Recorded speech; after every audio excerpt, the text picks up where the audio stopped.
Salut à tous, j'espère que vous allez bien. Moi, pas comme d'habitude cette fois-ci. Là, ça pète de nouveau la forme puisque j'étais convalescent, j'étais malade. Je pense que ça se voit sur mon visage, d'accord? J'ai attrapé la varicelle et oui, j'ai attrapé tout grand, la maladie des petits. Donc voilà, c'est bon, je suis bien rétabli. À part quelques boutons par-ci par-là, on est là, on travaille pour que ça puisse disparaître. Donc, j'avais aujourd'hui envie de faire une petite vidéo sujet, pas d'actualité, mais sujet. En fait, je dis pas d'actualité, mais oui. Voilà, je voulais parler de l'appropriation culturelle. En fait, cette idée m'est venue au détour d'une discussion avec une amie à moi. Tu te reconnaîtras si tu regardes la vidéo. Où nous avions deux avis totalement différents de ce qu'était l'appropriation culturelle. En fait, quand je dis de ce qu'était l'appropriation culturelle, des conséquences de l'appropriation culturelle, plus précisément sur la population noire, puisque je suis une personne noire, donc je vais parler de ce que je vis et de ce que je ressens en tant que personne noire par rapport à la culture des différents peuples noirs. Je suis un Antillais qui regarde autour de lui et qui analyse la société et qui donne son avis dessus. Et il me semblait important de faire une vidéo dessus parce que c'est un sujet qui me tenait à cœur. Donc, par où va-t-on commencer? Je pense qu'on va commencer par la définition de ce que serait globalement l'appropriation culturelle. Qu'est-ce qu'on appelle l'appropriation culturelle? Pourquoi parler d'appropriation culturelle? Et je suis allé, voilà, chercher la définition sur le site le plus sûr et le plus intéressant d'Internet. J'ai nommé Wikipédia. Selon Wikipédia, qu'est-ce que l'appropriation culturelle? L'appropriation culturelle, comment je pourrais la définir avec mes propres mots? C'est le fait pour un peuple, justement, de dominant, c'est-à-dire qui a une position de dominance sur un autre peuple qui est dominé, donc il y a une position d'infériorité et donc de dominer, c'est le fait pour le peuple dominant de s'approprier, c'est-à-dire de récupérer certains éléments de la culture du peuple dominé et, s'il le faut, de faire du business dessus, mais surtout de s'approprier cette culture-là pour pouvoir se mettre en avant sans spécialement créditer ou spécialement mettre en avant le peuple qui est dont est originaire cette culture. Pour moi, si je pouvais définir l'appropriation culturelle, ce serait comme ça que je la définirais. Donc, pourquoi appropriation culturelle? Pourquoi est-ce que c'est important de parler de ça? Et pourquoi c'est important de pointer cette notion et ces agissements du doigt? Parce que, étant justement, quand on fait partie d'un peuple qui est dit dominé, c'est-à-dire ancienne colonie ou toujours colonie, hein, voilà, qui a subi siècle après siècle, année après année, des sévices, des meurtres, des assassinats, en fait, tout ce que vous voulez, qui a été pillé par justement d'autres peuples qui ont volé justement leur culture, qui ont volé certains artefacts, je dirais, pour pouvoir justement ne jamais avoir remis au peuple, même après le fait que justement ce peuple-là ait été libéré.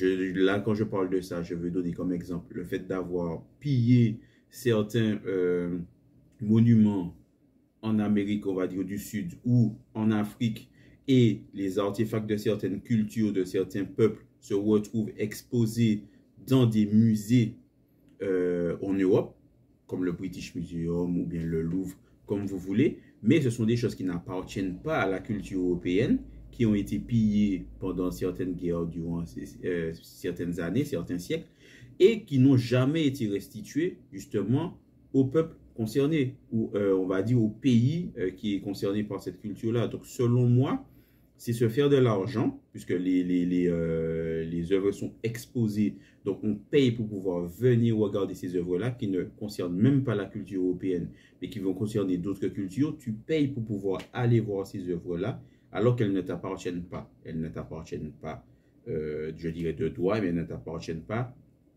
culturellement non plus. Mais tu fais fructifier, tu fais de l'argent dessus.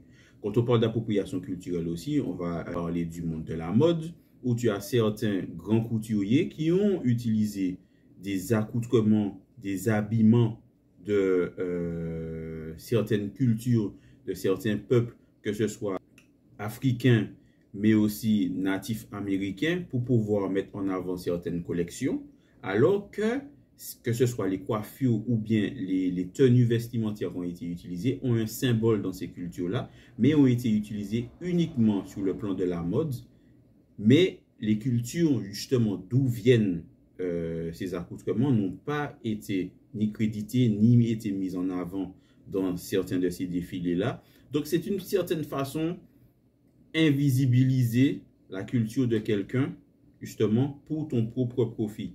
On peut parler aussi de l'exemple de Kim Kardashian, parce que tout le monde connaît cet exemple-là, qui a lancé une marque, justement, de perruques, mais aussi qui a utilisé, comment je pourrais dire ça, elle a fait des tutos sur le net pour pouvoir montrer aux femmes comment faire des tresses, alors qu'on sait très bien que justement, on sait très bien, peut-être beaucoup de personnes ne savent pas, mais dans la culture noire, les tresses ont une symbolique, on va dire culturelle, une symbolique dans le combat, dans la résistance et tout ce qui s'ensuit. Il y a un symbole derrière ce genre de coiffure-là et dans la plupart des coiffures, justement, noires, de la culture noire. Mais les Occidentaux ont pris justement cette culture-là, se la sont appropriés pour pouvoir paraître plus à la mode, pour pouvoir paraître plus soit avant-gardiste ou progressiste ou dans l'air du temps. D'accord? Mais derrière, justement, le fait de s'approprier ça et d'utiliser ça pour ton profit et pour pouvoir te mettre en avant, il y a des combats, la fierté d'appartenir à telle ou telle tribu, il y a toutes ces choses-là.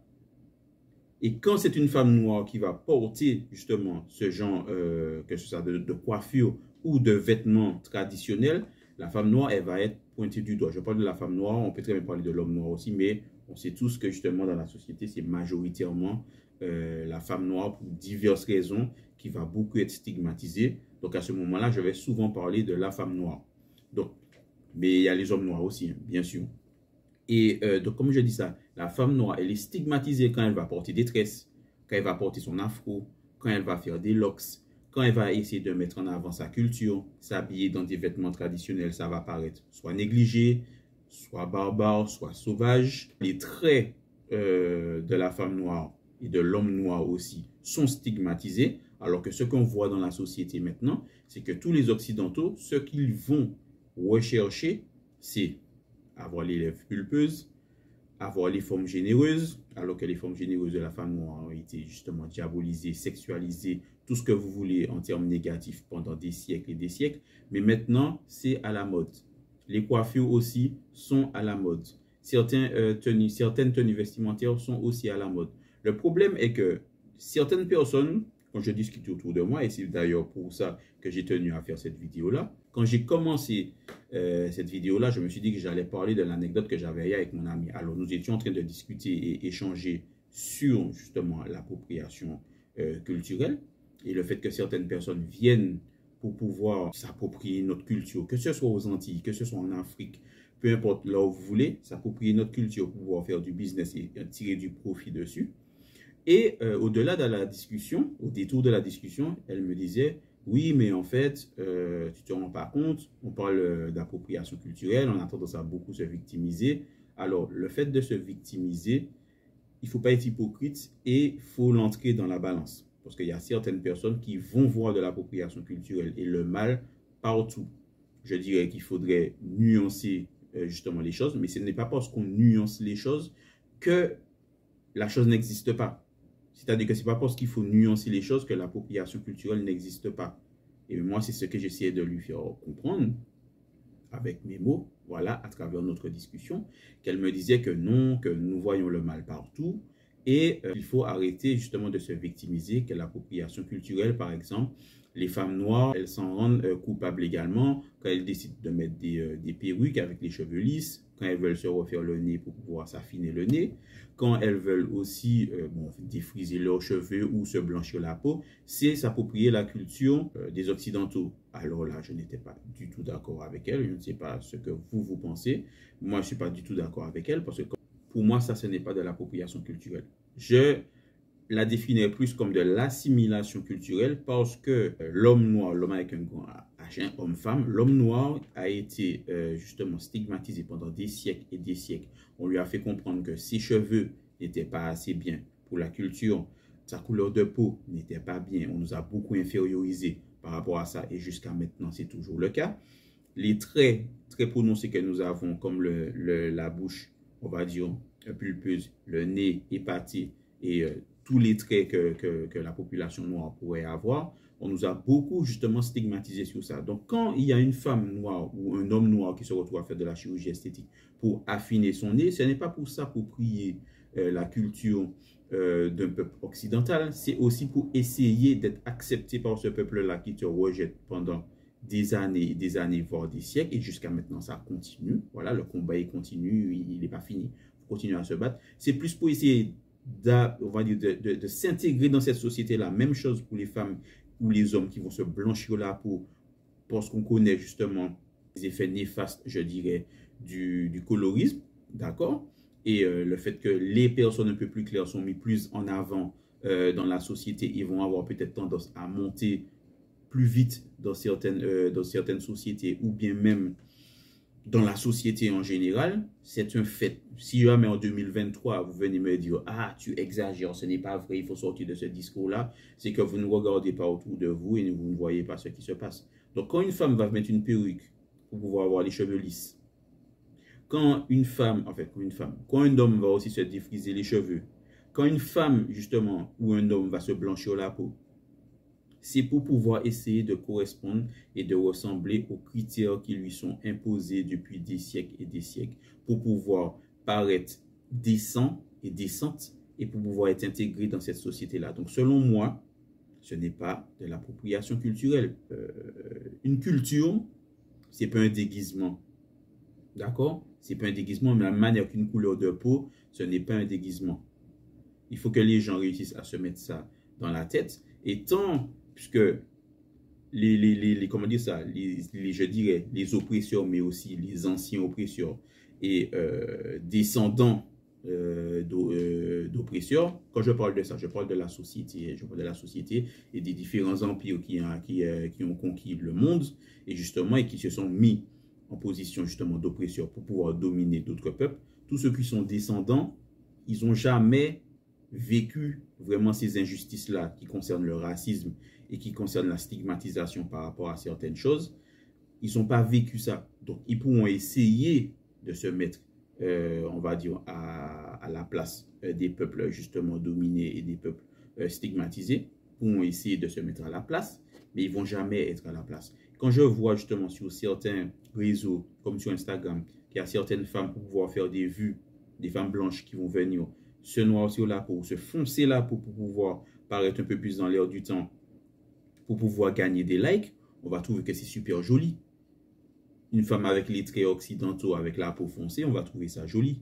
Mais quand en fait sa vidéo ou ses photos, elle a fini son shooting, elle va à la baignoire, elle va à la douche, elle se lave, elle retrouve sa couleur de peau blanche et puis elle vit dans la société avec tous les privilèges justement que ça lui accorde. Donc, c'est ce que justement que je dénonce, c'est de ça dont je voulais parler. Il faut regarder autour de soi, il faut voir toutes ces choses-là qui existent. Il ne faut pas fermer les yeux et se dire « Ah oui, mais on a toujours tendance à se victimiser. » Ce n'est pas tendance à se victimiser, c'est avoir la possibilité, d'accord, de pouvoir s'exprimer sur des choses qui nous concernent. Pendant plusieurs années et pendant plusieurs siècles, on a volé justement la culture du peuple noir, et maintenant le peuple essaie de se réapproprier sa culture. Il faudrait que justement, de façon péjorative, on nous dise que ouais, on cherche à se victimiser, on fait que pleurer ici et ça. Non, je suis désolé. Non, c'est pas selon moi, c'est pas comme ça que ça doit aller. Bien sûr, si jamais quelqu'un a envie, soit de rendre hommage parce que la personne trouve ça joli et a envie peut-être de faire cette coiffure-là, de s'habiller comme si, ou de s'habiller comme ça, il ne faut pas interdire la personne de s'habiller comme ça. Mais il faut que la personne ait pleine conscience que quand elle décide de s'habiller comme ça, d'adopter un style vestimentaire ou une coiffure qui a un message et un symbole derrière, un minimum de renseignements pour savoir justement l'origine de ça. Déjà, ce n'est pas un déguisement, une coiffure ou un accoutrement culturel, ethnique et tout ce qui s'ensuit. Il y a un message, il y a une histoire, il y a quelque chose qui est transmis. Et il ne faut pas justement négliger ça. Donc, moi, je pense que l'appropriation culturelle, c'est un débat qui va perdurer dans le temps, malheureusement, mais il faut continuer justement à ouvrir les consciences et à ouvrir aussi le débat pour pouvoir parler, parce que d'ailleurs, c'est ça que je suis en train de faire. Je donne mon avis sur la chose. On peut très bien venir en commentaire pour pouvoir donner son avis et comment on perçoit la chose. Voilà, vous êtes les bienvenus. Tant que vous restez poli, courtois, moi, je n'ai aucun problème avec ça. Que vous soyez d'accord avec moi ou pas d'accord avec moi, on peut très bien échanger nos façons de penser, nos courants de pensée. Peut-être pour pouvoir s'apprendre des choses les uns et les autres, parce que moi, comme je le dis tout le temps, je n'estime pas détenir. Voilà, je n'ai pas la science infuse. J'analyse juste ce qu'il y a autour de moi, je regarde la société et je donne mon avis par rapport justement à ce que je vis. Donc, il ne faut pas oublier ça, que beaucoup de personnes ont tendance à vouloir invisibiliser certaines choses qui se passent, mais elles existent bien. Et pour ceux qui sont férus de manga, parce que oui, c'est ma vidéo dont je parle de ce que j'ai envie, je vais justement intégrer des exemples de manga dans justement cette histoire d'appropriation culturelle-là. Il ne faut pas oublier que ne pas connaître son histoire, ne pas connaître sa culture, ce n'est pas se connaître soi-même. Et ne pas savoir justement, savoir d'où tu viens, c'est savoir où tu vas. Ça peut paraître des phrases qui sont toutes faites, mais elles n'ont jamais été aussi vraies que par rapport à ce sujet-là. Arrêtez de dire qu'on se victimise, parce que non, on ne se victimise pas. Peut-être certains, on va dire s'il y a même un pourcentage, il y aura peut-être 10 ou 15% de gens qui se victimisent pour rien, et tout le reste, c'est parce qu'ils voient certaines choses et qui sont injustes, justement, dans la société. Et quand, justement, on vit les injustices, qu'on n'a pas l'habitude de vivre les injustices, c'est difficile, justement, de se mettre à la place de l'autre personne et de dire, oh, ouais, c'est vrai, je la comprends. Il y a certains, heureusement, qui font cet effort-là, je la comprends. Quand je parle, justement, d'invisibiliser les choses, je vais prendre l'exemple de One Piece, pour ceux qui regardent One Piece. Quand on connaît l'histoire de One Piece et du gouvernement mondial, quand on connaît l'histoire du siècle oublié, le siècle oublié, c'est 800 ans d'histoire que le gouvernement mondial, dans cette œuvre-là, ils se sont appliqués à vouloir effacer de toute conscience et toute mémoire humaine, en fait, toute mémoire qui vit dans le monde où l'histoire se déroule. Brûler les livres, tuer les personnes qui détenaient le savoir, qui détenaient la véritable histoire, réécrire l'histoire pour invisibiliser les peuples, excusez-moi, qui ont fait certaines choses et s'approprier justement ce que ces peuples-là ont fait. Et bien, en fait, c'est la même chose. C'est ne pas se rendre compte de ça, c'est « Oh, mais vous pourriez être content, au moins ils mettent en valeur votre culture. » Ce n'est pas histoire de mettre en valeur notre culture. On peut très bien le faire nous-mêmes. Cependant, quand nous le faisons, c'est barbare, c'est pas joli, c'est moche. Mais quand, justement, ça apparaît sur des femmes ou des hommes aux traits occidentaux, là, à ce moment-là, c'est à la mode. Là, c'est trendy, là, c'est stylé, là, c'est tout ce que vous voulez. Ils se permettent même des fois peut-être de renommer certaines choses. Et dans l'inconscient collectif, on ne se rend pas compte. La vérité peut se retrouver à être diluée. Et si les gens, puisqu'on sait très bien que les gens, des fois, ils vont croire tout ce qu'ils voient sans forcément faire leurs recherches. Quand, visiblement, le temps va avancer et la vérité elle va être diluée dans peut-être de la méconnaissance et du mensonge, ça va devenir une vérité générale que, en fait, oui, c'est un tel créateur de mode qui a inventé cette coiffure-là. C'est tel créateur de mode qui a inventé cette tenue vestimentaire-là, que ça sort de... Voilà, exactement. Kim Kardashian, j'exagère, mais Kim Kardashian, oui, c'est elle qui a inventé les tresses, façon de parler. Non, il faut justement replacer l'église au milieu du village. Il faut replacer l'histoire au milieu du récit. L'histoire, c'est important. Quand il n'y a pas d'histoire, justement, la vraie histoire, il n'y a rien qui tient autour. Et bien, c'est la même chose. J'ai donné l'exemple de One Piece. J'aurais très bien pu donner l'exemple aussi de Shingeki no Kyojin, c'est-à-dire l'attaque des titans, pour ceux qui ont regardé ce manga-là. C'est la même chose. Avec un roi qui a, désolé je spoil, ça fait des années que le manga il est sorti, voilà, c'était pour garder. Avec le roi justement de certains peuples qui avait un certain pouvoir et qui a manipulé la mémoire justement de son peuple pour pouvoir leur faire croire que c'était eux qui étaient les méchants. Même si foncièrement, quand on regarde le manga et qu'on voit la morale qu'on essaie de nous faire passer, il n'y a ni foncièrement des gentils, ni foncièrement des méchants. Il y a eu des méchants par le passé, mais il n'y a que maintenant que des victimes de ces affrontements passés-là. Mais c'est exactement ça. Invisibiliser encore la vérité. Manipuler, effacer, transformer. Et c'est ça, je ne vais pas dire c'est ça dont j'ai peur, parce que moi, je suis fier de ma culture, je suis fier de mes origines, donc je vais toujours porter mes origines haut et fort, toujours. Mais il faut que justement que ce soit un combat de réappropriation de notre culture, que toute personne justement issue ou toute personne originaire des minorités devrait faire, se réapproprier sa culture et arrêter à chaque fois de se dire ouais mais au moins ils mettent en avant notre culture donc on devrait s'estimer heureux. Non, mettons en avant notre culture par nous-mêmes. Voilà. Et c'est à force justement de le faire que, pas qu'on va gagner notre respect, mais au moins que l'histoire va être bien écrite, bien ancrée, et on ne se permettra pas peut-être de venir dire le noir, il n'a rien inventé dans le monde, le noir n'a jamais rien créé, il s'est contenté d'utiliser ce qu'on a créé. Parce que ça, ce sont des mots qui ont été dits. Et ne pas oublier aussi que beaucoup de personnes aiment la culture de certains peuples, ils aiment la culture, mais ils ne veulent pas de ce peuple-là. Votre culture, on l'aime bien, mais vous, on ne vous aime pas. Donc, donnez-nous votre culture, mais vous, restez sur le côté. Et moi, c'est ça que je dénonce. Il ne faut pas que nous soyons naïfs, il ne faut pas que nous soyons endormis, il faut se réveiller et il faut justement regarder la réalité en face. Je pense que j'ai beaucoup parlé. Je ne sais pas si mon message, il est bien passé. Ce que je voulais faire passer comme message, il m'est passé. En tout cas, ça a été un plaisir d'exposer toutes ces idées-là devant vous. J'espère que vous avez passé un bon moment sur la vidéo. Si vous avez kiffé, n'hésitez pas à partager à vos proches, à vos amis, à tous ceux à qui justement vous voulez. N'hésitez pas à laisser des commentaires, surtout à mettre un petit pouce bleu pour moi. Ça m'aide, ça me donne de la force pour pouvoir continuer à faire ce que j'ai envie de faire. C'était K.O. et je vous dis à la prochaine.